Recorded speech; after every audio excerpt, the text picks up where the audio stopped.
Hello and welcome to the Franz Van Cat interview. I'm Annette Young. The scandal that's engulfing Rupert Murdoch's News Corporation is quickly becoming the global media industry's equivalent of an Arab Spring.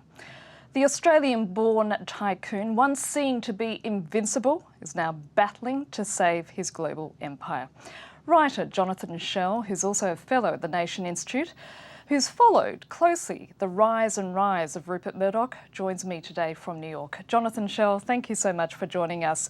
To begin with, every day we're seeing new and further revelations about what's been going on at News Corp media outlets. Are we also starting to see the unravelling of Rupert Murdoch's empire, therefore?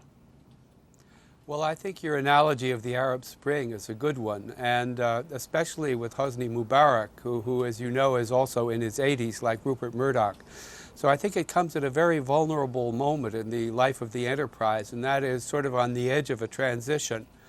And what's happened is that the son, James Murdoch, who is sort of the heir designate, seems to have been so caught up in this and so damaged by it that it really raises the question of whether he can survive. And I think that raises the question not of the sort of actual demise or bankruptcy of the institution, which seems very unlikely, it's very wealthy and powerful, but that it's really received a kind of body block, and whether it can continue in the direction that it's been going on for the last decades is really open to question. And I'd say it's, in that sense, it looks like it's received a very serious check. I mean, Rupert Murdoch, Jonathan, prided himself on having a fearsome reputation. Do you think the fear barrier has been broken as a result by British politicians and journalists alike? Well, they are like the Egyptians in Tahrir Square. It's an amazing thing to see. You see it among conservatives and Labour alike. It's really as if a reign of terror or fear, maybe terror is too strong a word, has been broken. I think one of the fascinating things about the whole scandal is the degree to which the Murdoch Empire was taking on the role and really supplanting the role of the state. You had them wiretapping, you had them assuming police functions, you had them wielding political power on a tremendous scale. You'll remember that Tony Blair, just after he was elected Prime Minister, made a trip to Australia to kind of kowtow to the master. And we saw, of course, that David Cameron hired Andy Coulson, who was the editor of the News of the World. So it's really been sort of a bipartisan reign of fear, and they do seem to be throwing it off just now. Why was Murdoch able to flourish the way he has? You know, I think it's part of a trend that goes way beyond Murdoch. And I think that what's happened is that people in political power and people with large media organizations have sort of discovered one another and have entered into a kind of collusion. You see this in spades in Italy with Berlusconi, where in that case you had the media empire kind of swallowing up the state in a sense and merging with the state. With Rupert Murdoch, you saw the same, something very similar that was threatening to happen. If you look at Putin's Russia, it's rather the state that swallowed up the media. But either way, it's this sort of two-headed monster that's been created. And I think it's something new on the face of the earth. I think it's something different from the propaganda machines of old, something subtler. I won't say more dangerous because those were pretty bad, but it's something very dangerous for democracy. Now, the next person who is possibly going to be in the firing line is British Prime Minister David Cameron. He's cut short a trip to Africa. He's ordered a special parliamentary session in the next 24 hours. Is his political life been shortened, or has the life of his government been shortened as a result of this scandal? Well, you know, that question is actually being raised, and Ed Miliband, the head of the Labour Party, has actually put it on the table, sort of hinted at it in statements that he's made, that Cameron ought to resign in much the same way as some of the police officers have had to resign and the executives of News Corp. I mean, I don't think we're at that stage yet, but, you know, we're only mid-scandal, and we don't know what other shoes there are ready to drop. And so it's not out of inconceivable, although right at the minute it doesn't look very likely. What does it say about those close ties that exist between media and politicians?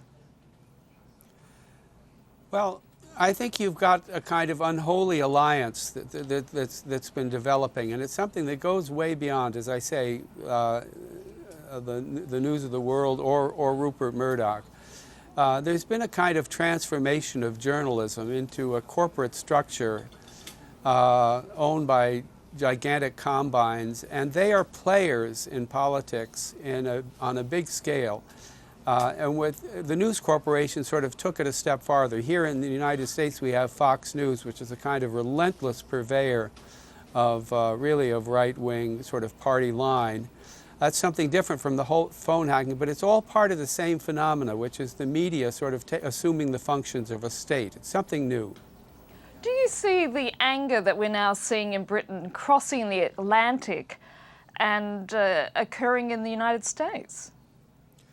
You know, we haven't seen the same extent of it here, although it has reached into the United States, and there's been some very good reporting done on the way that other news corporation entities have thrown their weight around here in the United States. They had to pay out $670 million in settlements of lawsuits that they didn't want to have exposed. And we saw that Les Hinton, the head of Dow Jones, which owns the Wall Street Journal, had to resign because he was on the scene there in News Corporation when the hacking was occurring.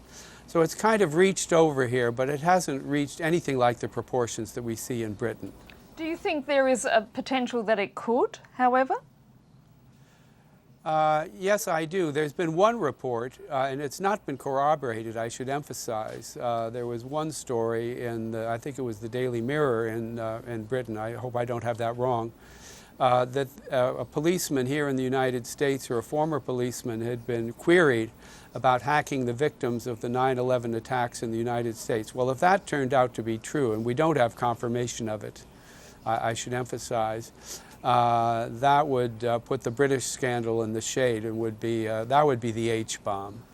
Then I wonder whether News Corporation could survive even as a corporate entity. Now, you've argued in an opinion piece that's been published here in France and elsewhere that News Corp outlets were nothing more than mere propaganda vehicles. Are any of them, however, capable of producing good journalism, such as the Wall Street Journal or the Sunday Times?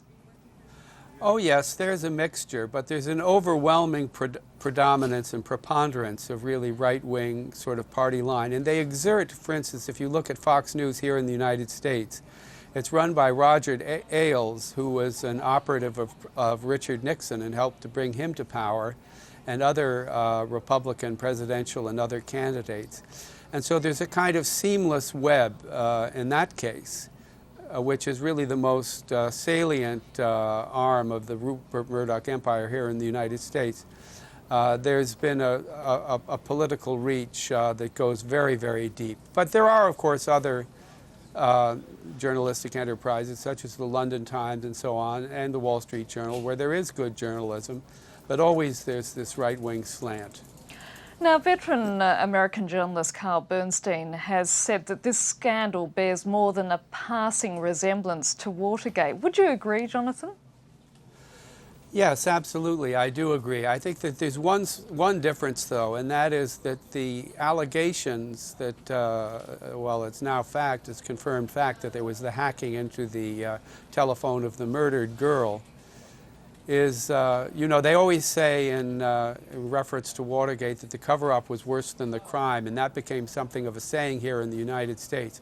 But here the crime was so repulsive in the first place that it's hard to see that the cover-up is going to be worse. But we don't know what else is still to come out. We already know, for instance, that Gordon Brown's information was hacked, and it was revealed that his son had cystic fibrosis, and one more particularly disgusting revelation. So we don't know how much more like that is to come. Now, as you pointed out earlier, we're amid scandal, if you like. But once we do get past this and the dust has settled, how do you think the media and political landscapes will look on either side of the Atlantic? Boy, that's a good question, and it's hard to say.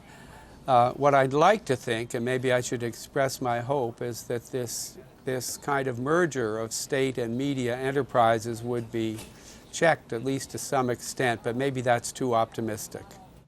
I'm afraid that's all we have time for, Jonathan Schell. Thank you so much for joining us, and that's it for this edition of the Frans van Kat interview. Stay tuned for more news and headlines, which are coming up shortly.